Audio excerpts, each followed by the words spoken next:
like you said, we have 90-minute blocks every day. We have a half of that, 45 minutes, is synchronous. And so we are on together, and that would be the time when we will listen through this together. Students can also ask questions about or make those connections to our story. And I also take that opportunity to go through some of the vocabulary I want them listening for. I'll direct their attention to some of the supplemental materials that are available through ListenWise, because really it becomes this rabbit hole that they can go down as far as they want. If they're really interested in this particular story, they can come over and look at another article on the genocide. They can go and read the Julia Alvarez biography. So it really opens up these avenues of interest and creates a love of reading, even when they don't realize that's what's happening. So we'll go through this during our synchronous time.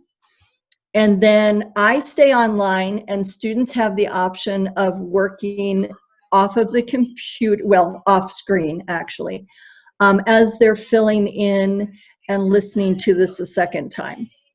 If they have questions, they can come back on screen or on the mic and ask me questions, and I can help walk them through it.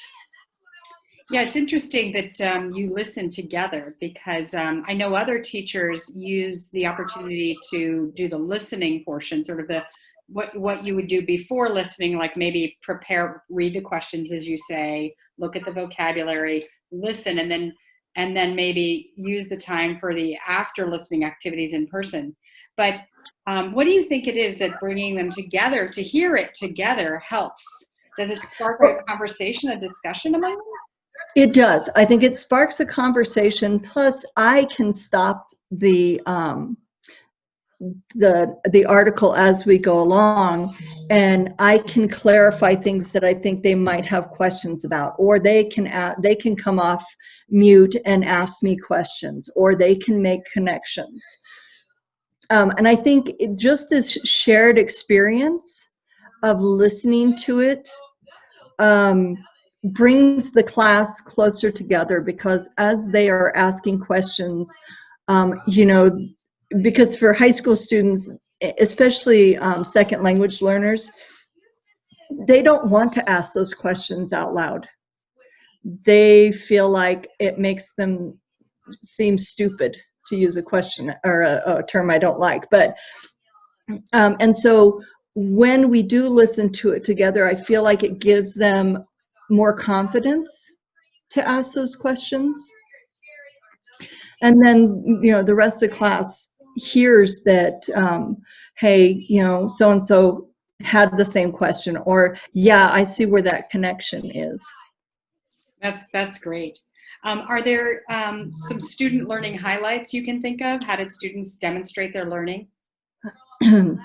I really love it when we are able to listen to a story and a student can connect it to background knowledge. A lot of my students come from Mexico, and so I remember last year listening to a story about the water in Mexico City and how the aquifer is being drained and parts of it are collapsing. And students were really interested in that, and they were able to make lots of connections and lots of stories about, oh yeah, my grandma lives here and this is what happened, or yeah, you know, this part of this street is up a foot higher than this part of it. And they enjoy being able to make those background connections, because it makes them feel like experts on the subject.